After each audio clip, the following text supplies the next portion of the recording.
Team 15 साल बनाई, वो सब भागे। आप बताइए कसूर किसका? मेरा कसूर है। हम तो लिस्ट से आउट हो गए हैं। हम तो खिलाड़ी से, भाई कैप्टन आप आउट हो गए, आपने ओवरेज हो गए।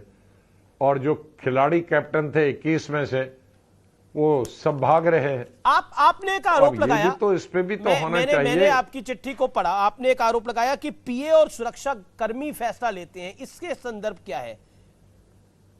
इससे आपका संदर्भ क्या है? देखो, सीनियर लीडरों से तो मिलते नहीं जी। राहुल जी ने जब इस्तीफा दिया, तकरीबन 2-2.5 साल हुए, उसके बाद उन्होंने अपॉइंटमेंट देना बंद कर दिया।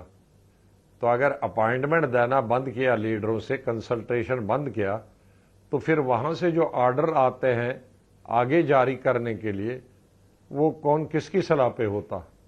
वो तो घर में कोई सलाह देता है, ऑफिस में सलाह देता है, और उनकी सलाह पे पीसीसी और बाकी चीजें बनती हैं। तो वही तो चला रहे हैं। क्योंकि सीनियर लीडरों से तो आपने 2-2.5 साल से, या इवन जूनियर लीडरों से अपॉइंटमेंट मिलना, ऑफिस तो आप जाते नहीं है और घर पे मिलते नहीं है, तो फिर कौन चला रहा इसका? तो आपने कभी सोनिया गांधी जी को ये सलाह नहीं दी कि ये जो पीए हैं और ये जो राहुल जी के पीए हैं या फिर सुरक्षा गार्ड हैं, ये फैसला ले रहे हैं तो ये पार्टी के लिए हानिकारक हो सकता है, प्रियंका जी को आगे कर दे, प्रियंका गांधी को आगे कर दे? आप तो फैमिली के लॉयलिस्ट हैं। अरे आप हिंदुस्तान के बच्चे बच्चे कांग्रेस को मालूम है, तो उनको नहीं मालूम है? लेकिन अब तो आप पे बड़े सारे आरोप लगाए जा रहे हैं।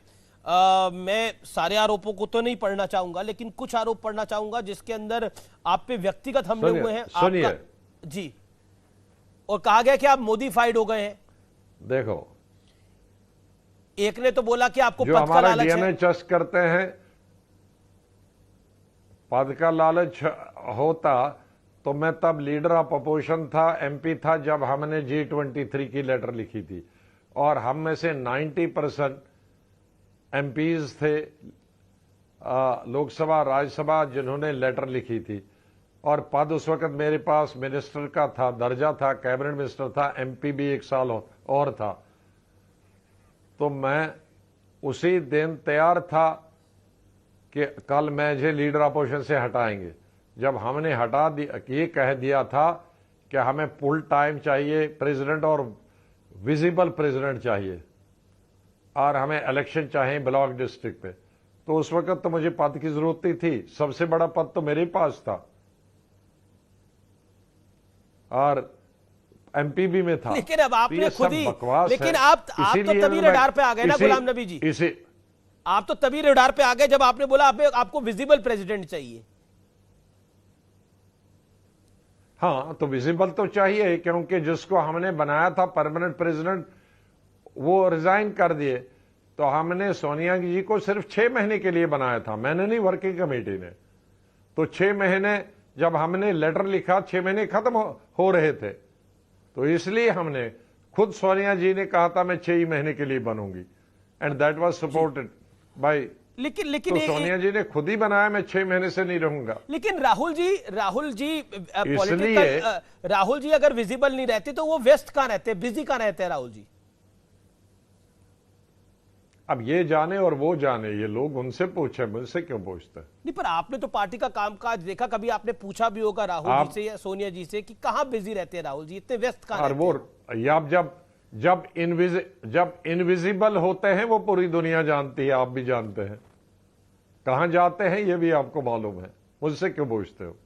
जी, लेकिन क्योंकि एक नेता ने, एक कमेटी के चेयरमैन, जहां सुनिए जी, जहां अभी गए हैं वहीं जाते हैं। अभी तो वो कह रहे हैं इलाज कराने के लिए गए। नहीं, डॉक्टर को दिखाने के लिए तो मैडम गए हैं जी, वो भी साथ गए हैं शायद दिखाने के लिए। हाँ, टचवुड मैडम ठीक है। मैडम अगर ठीक नहीं होती तो कल प्रिजाइड नहीं करती वर्किंग कमेटी जी। लेकिन क्या राहुल गांधी जी, और भगवान से मेरी प्रार्थना है, मैडम स्वस्थ रहे, मैडम की लंबी आयु रहे, और मैडम को आगे करके हर चीज में उनके कंधों पर बंदूक रख के हर वक्त बच नहीं सकते हैं। जी, मैडम को जब तक हिम्मत थी, काम कर सकती थी, वो लोगों से मिलती भी थी, कोऑर्डिनेशन भी करती थी, स्टेटें जीतती भी थी, सरकारें बनती भी नहीं थी। अब नाम उनका आगे रखो और चलाओ आप, और जीत परफॉर्मेंस जीरो हो, तो बेचारी उसको क्यों उस पर दोष लगाते हो? ये एक आजकल बड़ी पहेली बनी हुई है गुलाम नबी आजाद। मनीष तिवारी ने कहा कि कांग्रेस नेताओं के चपरासी जब पार्टी के बारे में ज्ञान देते हैं तो हंसी आती है। अब चपरासी को लेकर चर्चा हो रही है। ठीक, ये कौन है चपरासी, अनपढ़, तो ठीक है ना, चापड़ूस, कौन कौन लोग हैं ये? अरे अरे अरे कोई किसी चीफ मिनिस्टर का स्टाफ ओएसडी रहा है जी, कोई यूनियन मिनिस्टर का ओएसडी रहा है, तो वो हमको कांग्रेस का पाठ पढ़ाते हैं, हमको डीएनए चेत करते हैं। एक आदमी था जिसको मैंने एज ओएसडी एक दूसरी अपोजिशन पार्टी के चीफ मिनिस्टर से जानता था, वो हमें पाठ पढ़ाता था। एक ओएसडी था चीफ मिनिस्टर का, गवर्नमेंट सर्वेंट, वो हमें कहते हैं कि कांग्रेस ने बहुत दिया। तो अब ये कौन है? अब जो मिनिस्टरों और चीफ मिनिस्टरों के ओएसडी जब वो थे, तब हम यूनियन मिनिस्टर थे, कैबिनेट मिनिस्टर थे, तो वो हमको कहेंगे तुम्हारा डीएनए टेस्ट करेंगे और ये कांग्रेसी नहीं है। तो ओएसडीज हम दो के तो मैंने अभी नाम बताए, ऐसे कई नाम हैं। पर आप you can name them also, आप उनका नाम भी ले सकते हैं। अरे वो दुनिया सब जानती है, आप सब पूछे कौन कौन ओएसडी थे, कौन किसके साथ ओएसडी थे, आज वो किस पोजीशन में है। अच्छा, मेरा अगला सवाल कांग्रेस का हमारी जी जी जी जी बोलिए आजाद साहब। और ये बेचारे स्पोक्समैन बच्चे उठाते हैं कॉलेज के, उनको पढ़ाया जाता है ये बोलो वो, उनको बेचारा कांग्रेस की हिस्ट्री का मालूम नहीं, तो स्पोक्समैन वो बेचारे क्या जाने। जी, मेरा अगला सवाल है, इसीलिए मैं कहता हूं अनपढ़। ये जो अनपढ़ों की जमात है, आप कह रहे हैं कि कांग्रेस अब अनपढ़ों की जमात है, जाहिलों की जमात है। मेरा अगला सवाल ये अरे है, अनपढ़ नहीं होता है, सुनिए जी, अनपढ़ का मतलब नहीं है कि अंग्रेजी आए उसको अनपढ़। जो पार्टी में, कांग्रेस पार्टी में रहे, चाहे उसने ऑक्सफोर्ड से भी एजुकेशन हासिल की हो, कैम्ब्रिज से एजुकेशन हासिल की है, लेकिन कांग्रेस पार्टी में हमें सबक सिखाता है और कांग्रेस पार्टी का एबीसी नहीं जानते हैं, उसको मैं अनपढ़ कहता हूं। लेकिन कांग्रेस इस बात को प्रचारित कर रही है कि आपको हमने सब कुछ दिया, आपको हमने सब कुछ दिया, लेकिन आपने जब वक्त रहते हमारे को, जब सब कुछ चाहिए था, आपने नहीं दिया। यानी उनका कहना है, वो ये कहते हैं कि G23 की चिट्ठी जब लिखी, जब सोनिया जी बीमार थी, अब कांग्रेस जब बीजेपी के साथ लड़ रही थी और भारत जोड़ो यात्रा कर रही थी, तब आपने अटैक कर दिया। आप कह रहे भारत जोड़ो तो बाद में करिएगा, पहले कांग्रेस जोड़ो करिए। अरे पूरी कांग्रेस 8 साल से बीमार है, पूरी कांग्रेस ही 8 साल से बीमार है। और हमने इलाज किया, बताया कि इस कांग्रेस का इलाज सुपर स्पेशलिस्ट कर सकता, आप कंपाउंडरों से इलाज करा रहे हो। तो जिस बीमारी का इलाज आप कंपाउंडरों से कराते रहे हो, आपके पास स्पेशलिस्ट मौजूद है, सुपर स्पेशलिस्ट मौजूद है, उनसे इलाज नहीं कराते। लेकिन गुलाम नबी आजाद, अभी भी आप जारगन्स में बात कर रहे हैं, ये कंपाउंडर कौन है? और ये सुपर स्पेशलिस्ट तो हम समझ रहे हैं कौन कौन है, लेकिन ये कंपाउंडर कौन है?